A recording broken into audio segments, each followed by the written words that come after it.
नमस्कार साथियों, मैं आपका दोस्त अमन जोशी स्वागत करता हूं अपने YouTube चैनल में। और आज हम पढ़ेंगे उत्तराखंड के राजकीय प्रतीक चिन्ह। आज बिल्कुल पहली शुरुआत से हम पढ़ते हैं, ठीक है।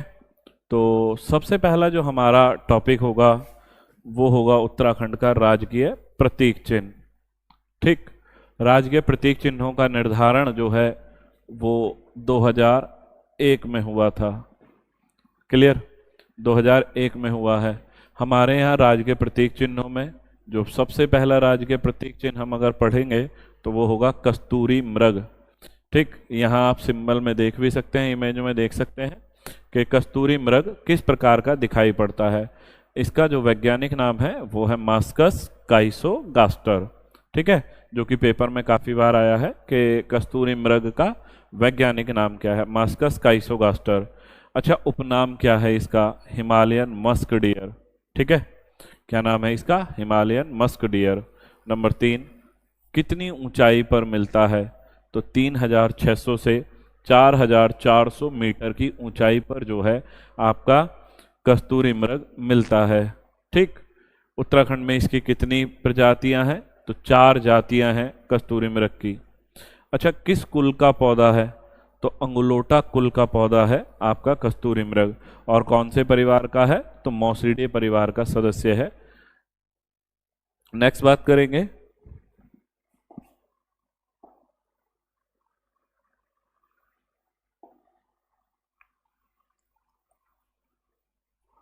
कांचुला खर्क कस्तूरी मृग प्रजनन केंद्र, ये कहाँ हुआ? तो चमोली में। और इसकी स्थापना कब हुई है? 1982 में। इतना ध्यान रखें कि कांचुला खर्क की जो स्थापना है वो चमोली में हुई है। और कब हुई है? तो 1982 में हुई है। उसके बाद अस्कोट वन्यजीव विहार कहाँ है? तो पिथौरागढ़ में है और 1986 में बना है। साथियों ध्यान रखेंगे, अस्कोट वन्यजीव विहार जो है वो उत्तराखंड का सर्वाधिक कस्तूरी मृग वाला, सर्वाधिक जनसंख्या, मतलब कस्तूरी मृग जो सबसे ज़्यादा वो किस वन्यजीव विहार में रहते हैं? तो वो है आपका अस्कोट वन्यजीव विहार, ठीक। उसके बाद पढ़ेंगे महरूड़ी कस्तूरी मृग अनुसंधान। तो महरूड़ी कस्तूरी मृग अनुसंधान जो है उसकी स्थापना हुई है 1977 में। और किस जनपद में? तो बागेश्वर जनपद में। क्लियर है। इसके बाद देखेंगे केदारनाथ वन्यजीव विहार। केदारनाथ वन्यजीव विहार की स्थापना हुई है 1972 में। और किन 2 जनपदों के मध्य है? तो रुद्रप्रयाग और चमोली जनपदों के मध्य स्थित है आपका, ठीक है। अच्छा, दूसरी बात, मुख्य भोजन क्या है? तो केदारपाती किसका मुख्य भोजन है? आपका कस्तूरी मृग का मुख्य भोजन है केदारपाती। कस्तूरी का रासायनिक नाम क्या है? तो मिथाइल ट्राइक्लोरोपेंटाडेकेनॉल, ठीक है। कस्तूरी का जो वैज्ञानिक नाम है या रासायनिक नाम है वो क्या है? मिथाइल ट्राइक्लोरोपेंटाडेकेनॉल। अब ये कस्तूरी क्या है? इसके अंदर जो कस्तूरी मृग है जिसके अंदर से खुशबू आती है, एक द्रव नुमा पदार्थ है, ठीक है। तो इसका नाम क्या हो गया? मेथाइल ट्राइक्लोरोपेंटाडेकेनॉल। राज्य में 2005 में, उत्तराखंड में 2005 तक 279 कस्तूरी मृग थे। ये क्वेश्चन है, ध्यान से देख लीजिएगा इसको। अगला जो टॉपिक है वो है मोनाल। मोनाल का वैज्ञानिक नाम है लोफोफोरस इम्पीजेनस, ठीक है। मोनाल का वैज्ञानिक नाम क्या है? लोफोफोरस इम्पीजेनस।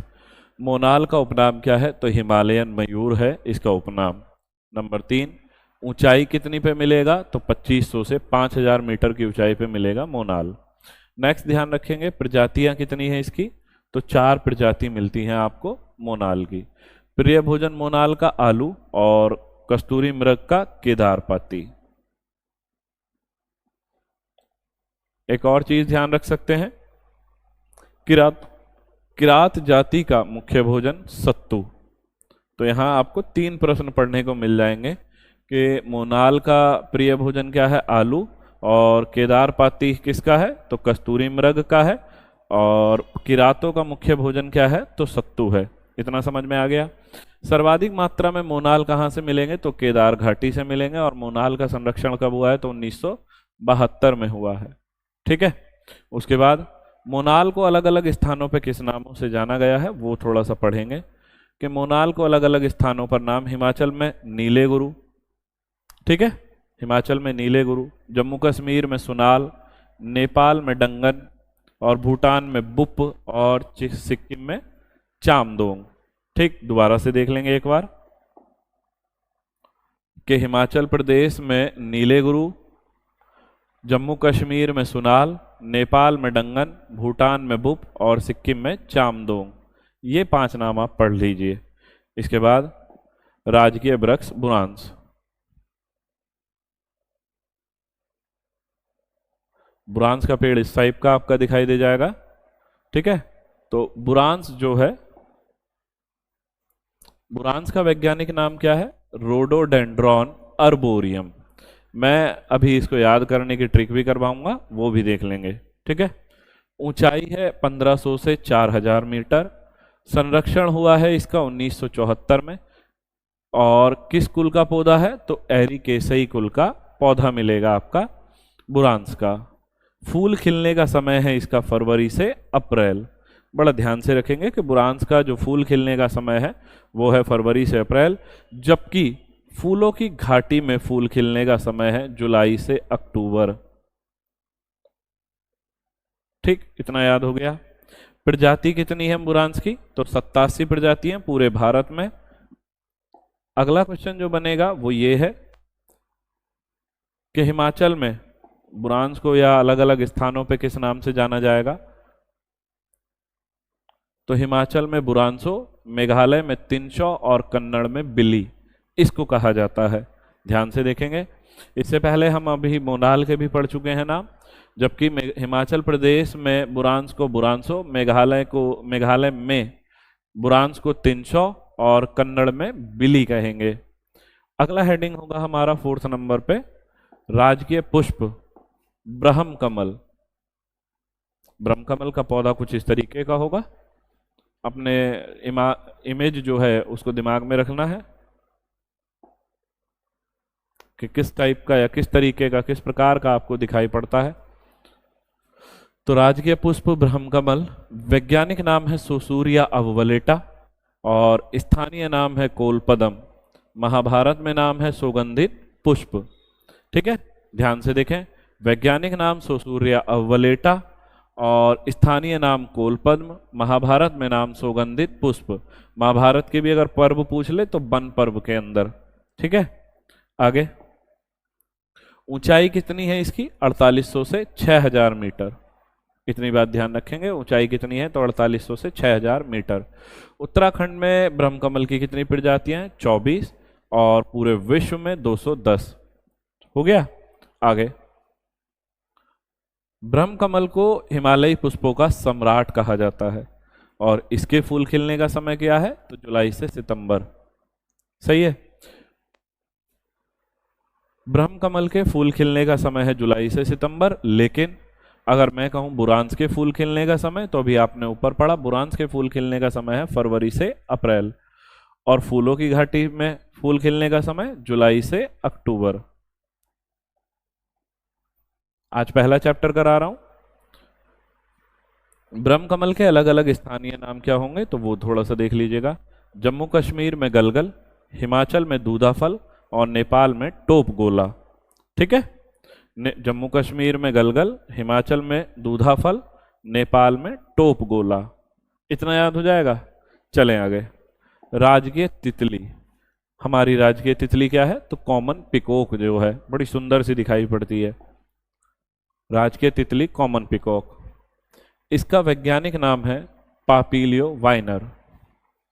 राजकीय तितली का वैज्ञानिक नाम क्या है? पापिलियो वाइनर। ठीक, कब अपनाई गई है? तो 7 नवंबर 2016 को इसको राजकीय तितली के रूप में जो है अपनाया गया है।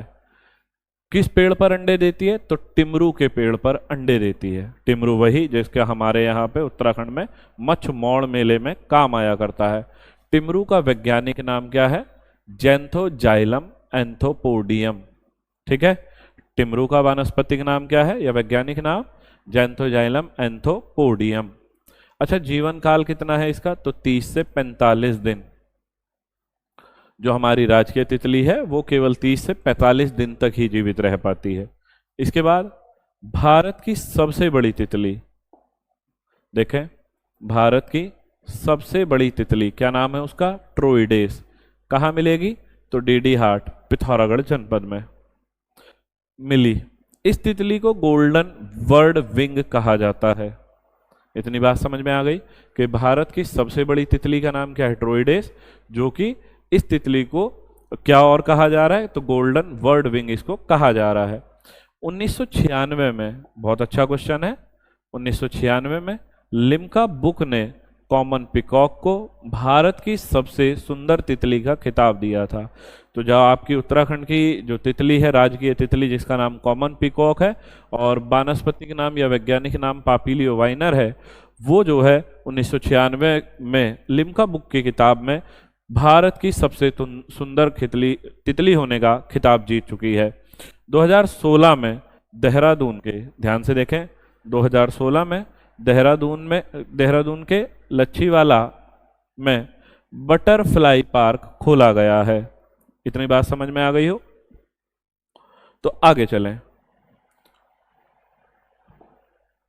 राजकीय वाद्य यंत्र क्या है? हमारा राजकीय वाद्य यंत्र ढोल। राजकीय वाद्य यंत्र ढोल और भंडारी कमेटी की सिफारिश पर, ध्यान से सुने, राजकीय वाद्य यंत्र क्या है? ढोल। किस कमेटी की सिफारिश पर? तो भंडारी कमेटी की सिफारिश पर। किस वर्ष अपनाया गया? तो 2015 को अपनाया गया। इसको राज्य वाद्य यंत्र का दर्जा घोषित दिया गया। और इस समय सीएम कौन थे? तो हरीश रावत। यहां से 3 क्वेश्चन बने, रिपीट करें। राजकीय वाद्य यंत्र क्या है? ढोल। और किस कमेटी की सिफारिश पर? तो भंडारी कमेटी की सिफारिश पर। किस वर्ष? तो 2015 में। सीएम कौन थे इस समय? तो हरीश रावत।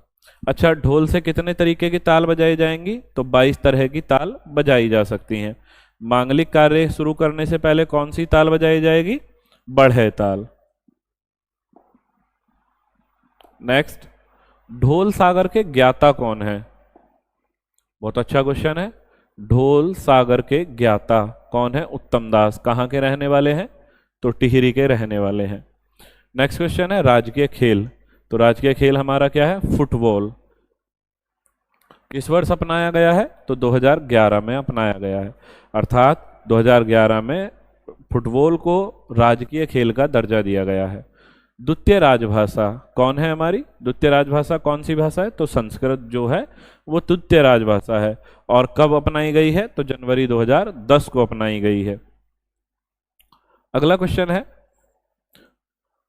उत्तराखंड शासन प्रतीक चिन्हों का निर्धारण, जो हमारा उत्तराखंड का राजकीय शासन प्रतीक चिन्ह है, वो कब अपनाए गए थे? 2001 में, जो कि अभी पहले भी बोल चुका हूं। आगे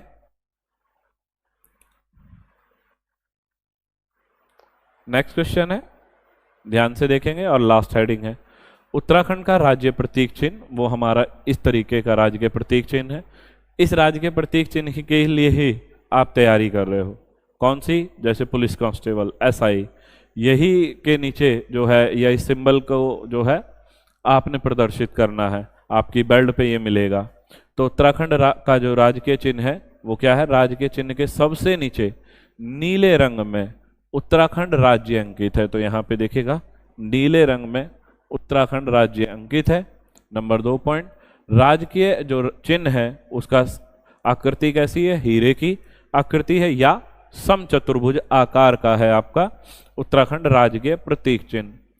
इसमें कितनी पर्वत चोटियां हैं? 3 पर्वत चोटियां हैं। ध्यान से देखें, 1, 2 और 3। कितनी नदियों की लहरें हैं? तो 4 नदियों की लहरें हैं। ध्यान रखें, ठीक है। तो 4 नदियों की लहरें हैं और ये रही आपकी उत्तराखंड राज्य प्रतीक चिन्ह का क्वेश्चन।